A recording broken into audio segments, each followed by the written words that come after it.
Iran സമാധാന നിർദ്ദേശങ്ങൾ ചിലത് പാകിസ്ഥാനെ ദൂതനാക്കി അമേരിക്കയ്ക്ക് മുന്നിൽ ട്രംപിന് മുന്നിൽ സമർപ്പിച്ചിരുന്നു. പക്ഷേ ആ പുതിയ സമാധാന നിർദ്ദേശങ്ങളും പ്രസിഡന്റ് ട്രംപ് തള്ളിക്കളയുന്ന പശ്ചാത്തലം പശ്ചിമേഷ്യൻ സംഘർഷത്തിൽ നിർണായകമായി മാറുകയാണ്.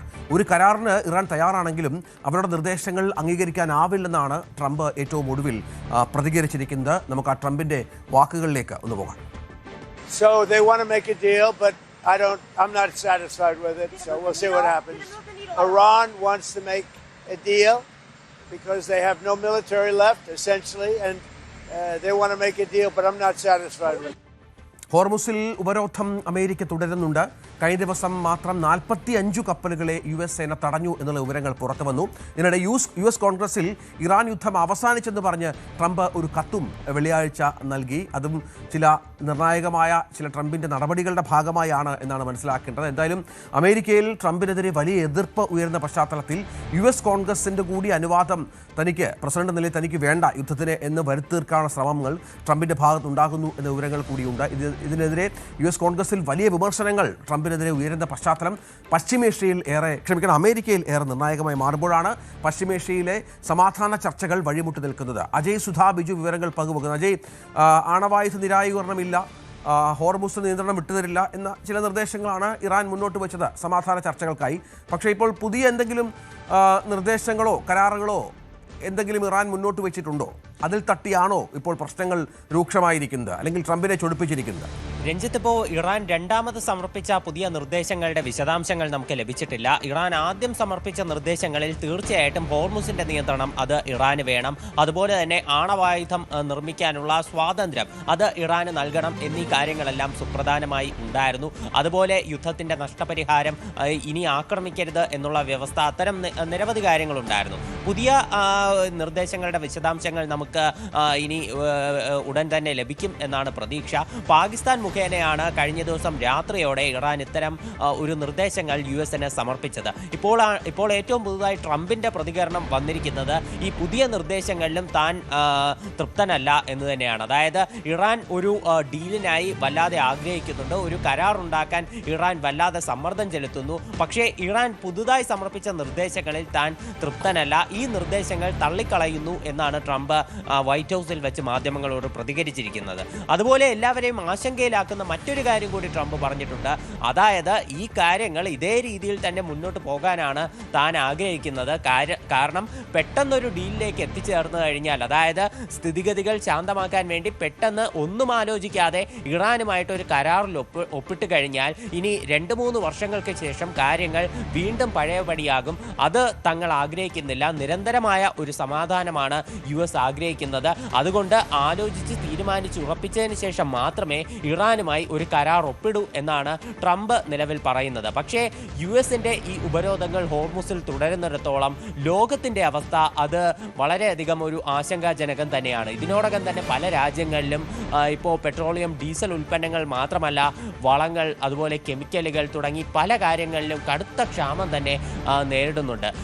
അതുപോലെ ഇപ്പോൾ ട്രംപ് തന്നെ US കോൺഗ്രസിനെ തെറ്റിദ്ധരിപ്പിക്കാനുള്ള ചില നീക്കുപോക്കുകളും കൂടി US-ൽ നടത്തുന്നുണ്ട്. അതായത് ഈ ഇറാനുമായി പാകിസ്ഥാനാണ് ഈ വിഷയത്തിൽ ഇപ്പോൾ ഇടപെട്ടിരിക്കുന്നത്, മധ്യസ്ഥ ശ്രമം നടത്തുന്നത്. ആദ്യ ചർച്ച നടന്നിരുന്നു. രണ്ടാമത്തെ ചർച്ചയുമായി ബന്ധപ്പെട്ട് പാകിസ്ഥാന്റെ ഭാഗത്ത് ശ്രമങ്ങൾ ഉണ്ടായി, പക്ഷേ അത് നടന്നില്ല. ഇപ്പോൾ വീണ്ടും പാകിസ്ഥാൻ വഴിയുള്ള നിർദ്ദേശങ്ങൾ, ഇറാൻ ഏതാണ്ട് സമാധാനത്തിന് തയ്യാറാണ് എന്ന നിലയിലേക്ക് കാര്യങ്ങൾ എത്തിയെന്ന് തോന്നുന്നു. കാരണം അത്രത്തോളം ആഭ്യന്തര പ്രശ്നങ്ങൾ ആ രാജ്യം അനുഭവിക്കുന്നുണ്ട്. ഭരണകൂടത്തിൽ ഭിന്നതയുണ്ട്, സാമ്പത്തികമായ പ്രശ്നമുണ്ട്, ഉപരോധം അവർക്ക് ചില്ലറ പ്രതിസന്ധികളല്ല സൃഷ്ടിക്കുന്നത്. അങ്ങനെ നിൽക്കുന്ന ഒരു രാജ്യം സമാധാനത്തിന് തയ്യാറായി നിൽക്കുമ്പോഴും അവരുടെ ചില നിബന്ധനകൾ, നിർദ്ദേശങ്ങൾ അത് പാകിസ്ഥാൻ വഴി അറിയിച്ചത് ട്രംപിനെ ചൊടിപ്പിച്ചിരിക്കുന്നു എന്നാണ്. അത് ട്രംപ് ഇനിയിപ്പോൾ ട്രംപിന്റെ നീക്കം എന്താകുമെന്നുള്ളതാണ് കാത്തിരുന്ന് കാണേണ്ടത്, അല്ലേ? തീർച്ചയായിട്ടും ട്രംപ് പാകിസ്ഥാന് നന്ദിയും പറഞ്ഞിട്ടുണ്ട്. അതായത് അവിടെ പ്രധാനമന്ത്രിയായിട്ടുള്ള ഷഹബാസ് ഷെരീഫ് ആണെങ്കിലും അതുപോലെ ഫീൽഡ് മാർഷൽ അസീം മുനീർ ആണെങ്കിലും ഈ സംഘർഷങ്ങൾ അവസാനിപ്പിക്കാൻ വേണ്ടി നിരന്തരം ശ്രമം നടത്തുന്നുണ്ട്. അവരോട് തനിക്ക് ബഹുമാനമുണ്ട്. പക്ഷേ പാകിസ്ഥാനാണെങ്കിലും കാര്യങ്ങൾ ഒരു നീക്കുപോക്കുണ്ടാക്കാൻ നിലവിലുള്ള ഇറാനിലെ നിലപാട് കാരണം സാധിക്കുന്നില്ല എന്ന് ട്രംപ് മാധ്യമങ്ങളോട് പ്രതികരിക്കവേ പറഞ്ഞിരുന്നു. ഇപ്പോൾ ട്രംപ് സൂചിപ്പിച്ചിരുന്ന, അതായത് ട്രംപ് തന്നെ നിരന്തരം അവകാശപ്പെടുന്ന പല കാര്യങ്ങളിലും വാസ്തവമുണ്ട് ഉണ്ട് എന്ന് വേണം നമുക്ക് മനസ്സിലാക്കാൻ. പ്രത്യേകിച്ച് ഇറാനിലുള്ള ഭരണ നേതൃത്വത്തിലെ ഭിന്നതകൾ പ്രധാനമായിട്ടും ഇപ്പോൾ IRGC ഉൾപ്പെടെയുള്ള ഒരു വിഭാഗം ആളുകൾ നിരന്തരമായിട്ട് US-നെതിരെ വെല്ലുവിളികളുമായി രംഗത്ത് വരുന്നുണ്ട്. അതായത് ഇപ്പോൾ ഈ ഹോർമുസിലുള്ള ഉപരോധം തുടർന്നു കഴിഞ്ഞാൽ തങ്ങൾ സഹിച്ചു കൊടുക്കില്ല, US-നെ എത്രയും വേഗം ആക്രമിക്കും, ഇത്തരം പ്രസ്താവനകൾ നടത്തുന്നുണ്ട്. പക്ഷേ മറ്റൊരു വശത്ത് US-മായി നയതന്ത്രപരമായി ഒരു നീക്കുപോക്ക് ഉണ്ടാക്കാനുള്ള ശ്രമങ്ങൾ നടത്തുന്നുണ്ട്. ഇത് കാരണമാണ് പെട്ടെന്ന് തന്നെ ആദ്യഘട്ട നിർദ്ദേശങ്ങൾ US തള്ളിയതിന് പിന്നാലെ പെട്ടെന്ന് തന്നെ അടുത്ത ഘട്ട നിർദ്ദേശങ്ങളും ഇറാൻ US-ന് സമർപ്പിച്ചത്. പക്ഷേ ഇപ്പോൾ ട്രംപ് അത് തള്ളിക്കളഞ്ഞതിന് പിന്നാലെ ഇനി ഇറാന്റെ നീക്കം എന്താകും എന്നുള്ളത് എല്ലാവരും ആകാംക്ഷയോടെ നോക്കിക്കാണുന്ന ഒരു വിഷയം തന്നെയാണ്. അതായത് ട്രംപ് കാത്തിരിക്കുന്നത് അജയ് ഇറാന്റെ തകർച്ചയാണ്. എത്ര കാലം ഇറാൻ ഇങ്ങനെ പിടിച്ചു നിൽക്കാനാവും എന്നുള്ള ചോദ്യം ട്രംപ് മുന്നോട്ട് വെക്കുന്നുണ്ട്. കാരണം നമുക്കറിയാം ഓയിൽ നീക്കം നടക്കുന്നില്ല, ഒരുപാട് ഈ പറഞ്ഞതുപോലെയുള്ള സാങ്ഷൻസ് ഇറാൻ നേരെയുണ്ട്. അതൊക്കെ അവിടുത്തെ സാമ്പത്തിക സ്ഥിതിയെ താറുമാറാക്കുന്നുണ്ട്. ഒപ്പം ഭരണ നേതൃത്വത്തിൽ സൈന്യവും അവിടുത്തെ പ്രസിഡന്റ് തമ്മിലുള്ള ഭിന്നതയടക്കം ഇറാനെ തകർക്കും. അങ്ങനെ അവർ സ്വമേധയാ ഈ കരാറിലേക്ക് എത്തും എന്നുള്ള പ്രതീക്ഷയിലാണ് ട്രംപ് ഇപ്പോഴും ഉള്ളതെന്ന് കരുതണം. തീർച്ചയായിട്ടും ട്രംപ് അത്തരമൊരു നീക്കം തന്നെയാണ് നടത്തുന്നത്. കാരണം കാര്യങ്ങൾ കുറച്ചുകൂടി നീട്ടിക്കൊണ്ടുപോയി ഒരു സമ്മർദ്ദത്തിലൂടെ ഇറാനെ US-ന്റെ നിർദ്ദേശങ്ങൾ അനുസരിപ്പിക്കുക, ഇത് തന്നെയാണ് അദ്ദേഹത്തിൻ്റെ ഒരു നീക്കമെന്നാണ് നമ്മൾ വിലയിരുത്തേണ്ടത്. കാരണം ഇന്ന് അദ്ദേഹം മാധ്യമങ്ങളോട് പ്രതികരിച്ചപ്പോൾ വരെ അദ്ദേഹം പറഞ്ഞത് കാര്യങ്ങളിൽ പെട്ടെന്നൊരു തീരുമാനമുണ്ടാകാൻ താൻ ആഗ്രഹിക്കുന്നില്ല എന്നതാണ്. തീർച്ചയായിട്ടും ഇത് ലോകത്തെ ആശങ്കപ്പെടുത്തുന്നുണ്ടെങ്കിലും ട്രംപിന് വ്യക്തമായ ഒരു ലക്ഷ്യം ഈ പരാമർശത്തിലൂടെയാണെങ്കിലും ഉണ്ട്. അതായത് കാര്യങ്ങൾ ഇതുപോലെ മുന്നോട്ട് പോവുകയാണെങ്കിൽ അത് ഇറാനെ ചില്ലറയൊന്നുമല്ല സാമ്പത്തിക കുരുക്കിലാക്കുന്നത്. നമുക്ക് ഓർമ്മയുണ്ടാകും US ഇപ്പോഴുള്ള ഇത്തരം പുതിയ ഉപരോധങ്ങളൊക്കെ ആരംഭിക്കുന്നതിന് മുൻപ് തന്നെ ഇറാൻ വലിയ സാമ്പത്തിക പ്രതിസന്ധിയിലായിരുന്നു. അങ്ങനെയാണ് ഇറാനിൽ ചില വ്യാപാരികളുടെ നേതൃത്വത്തിൽ വലിയ പ്രതിഷേധം വരെ ഉയരുന്ന ഘട്ടമുണ്ടായത്. അപ്പോൾ ഈ പുതിയ തരം ഉപരോധങ്ങൾ, ഇറാന്റെ രഹസ്യ ബാങ്കിംഗ് ശൃംഖലയെ തകർക്കുന്ന നടപടികൾ, ഇറാന്റെ ഏതാണ്ട് 500 മില്യൺ ക്രിപ്റ്റോ ആസ്തികൾ കണ്ടുകെട്ടുന്ന നടപടി, അപ്പോൾ ഇതെല്ലാം അവരെ വലിയ രീതിയിൽ തന്നെ ഒന്ന് പിടിച്ചുലച്ചിട്ടുണ്ട്. അപ്പോൾ ഇത്തരം നീക്കങ്ങളിലൂടെ മുന്നോട്ട് പോയി ഇറാനെ US-ന്റെ നിർദ്ദേശങ്ങൾ, പ്രധാനമായിട്ടും ആണവ വിഷയത്തിലുള്ള നീക്കുപോക്ക്, യുറേനിയം, സമ്പുഷ്ടീകരിച്ച യുറേനിയത്തിന്റെ ഒരു കൈമാറ്റം, പിന്നെ ഹോർമുസ് കടലിടുക്കിന്റെ നിയന്ത്രണം, ഇത് മൂന്നും US-ന് താല്പര്യമുള്ള രീതിയിൽ നടത്തിയെടുക്കാനാണ് നിലവിൽ ട്രംപിന്റെ ലക്ഷ്യമെന്നാണ് തോന്നുന്നത്. അതുതന്നെയാണ് അദ്ദേഹം പറയുന്നത്. പെട്ടെന്ന് ഒന്നും ആലോചിക്കാതെ ഒരു കരാറിൽ ഞങ്ങൾ ഒപ്പിട്ടാൽ 2-3 വർഷം കഴിയുമ്പോൾ കാര്യങ്ങൾ പഴയപടി തന്നെയാകും, തങ്ങളത് ആഗ്രഹിക്കുന്നില്ല, നിരന്തരമായ ഒരു സമാധാനം, അതാണ് US-ന്റെ ലക്ഷ്യമെന്നാണ് ട്രംപ് പറയുന്നത്. പക്ഷേ അപ്പോഴും അദ്ദേഹം ചില രാഷ്ട്രീയ നാടകങ്ങൾ US-ൽ നടക്കുന്നത് നമ്മൾ എടുത്തു പറയണം. കാരണം ഇപ്പോൾ US കോൺഗ്രസിനെ തന്നെ ട്രംപ് അറിയിച്ചിരിക്കുന്നത് ഇറാന് നേരെയുള്ള സൈനിക നീക്കങ്ങൾ അവസാനിപ്പിച്ചതാണ്. പക്ഷേ ഇപ്പോഴും 50,000-ലധികം US-ന്റെ സൈനിക ഉദ്യോഗസ്ഥരും US-ന്റെ 3 യുദ്ധക്കപ്പലുകളും നിരവധി യുദ്ധവിമാനങ്ങളും ഇപ്പോഴും പശ്ചിമേഷ്യയിൽ തന്നെ വിന്യസിച്ചിരിക്കുകയാണ്. അതാണ് ഡെമോക്രാറ്റിക് പാർട്ടി അംഗങ്ങൾ അങ്ങോട്ട് ചോദിക്കുന്നത്. ഇപ്പോഴും സൈനികരെ അവിടെ വിന്യസിച്ചിരിക്കുകയാണ്. അപ്പോൾ എങ്ങനെയാണ് ഇറാനുമായിട്ടുള്ള യുദ്ധം അവസാനിക്കുന്നത് എന്നാണ് ഡെമോക്രാറ്റിക് പാർട്ടി അംഗങ്ങൾ ചോദിക്കുന്നത്. ശരിക്കും ട്രംപ് ഇവിടെ ഒരു നിയമക്കുരുക്കിൽ നിന്ന് രക്ഷപ്പെടാനുള്ള ഒരു ശ്രമത്തിൽ കൂടിയാണ്. കാരണം 1973 നിലവിൽ വന്ന അമേരിക്കയിലെ വാർ റെസൊല്യൂഷൻ ആക്ട് പ്രകാരം ഒരു പ്രസിഡന്റിന് US കോൺഗ്രസിന്റെ അനുമതിയില്ലാതെ വേണമെങ്കിൽ മറ്റൊരു രാജ്യത്തിന് നേരെ സൈനിക നീക്കം നടത്താൻ സാധിക്കും.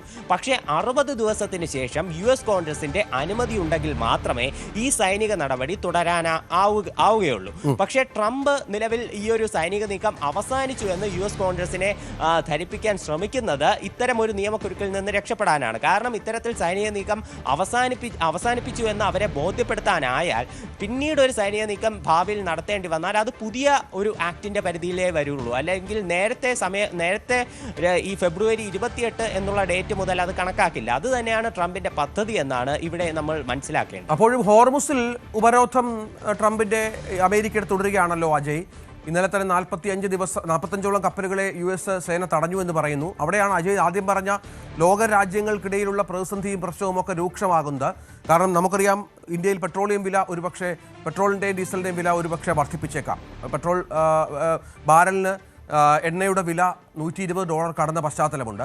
$45 തുടങ്ങിയതാണ് എന്ന് മനസ്സിലാക്കണം. മറ്റ് അവശ്യ സാധനങ്ങളുടെ നീക്കമടക്കം തടസ്സപ്പെട്ട സാഹചര്യം ലോകമെമ്പാടുമുണ്ട്. അത് പ്രധാനമാണ്. അങ്ങനെ ഈ രണ്ട് രാജ്യങ്ങളും തമ്മിലാണ് യുദ്ധമെങ്കിൽ പോലും, അല്ലെങ്കിൽ പ്രതിസന്ധിയെങ്കിൽ പോലും, പ്രശ്നമെങ്കിൽ പോലും അത് ബാധിക്കുന്ന ലോകരാജ്യങ്ങളെ മുഴുവനാണ്. ഹോർമുസിലെ പ്രശ്നം അതേപടി ഇങ്ങനെ തുടർന്നാൽ ഇനിയും മാസങ്ങളെടുക്കും ഈ പ്രതിസന്ധികളൊക്കെ അവസാനിക്കാൻ.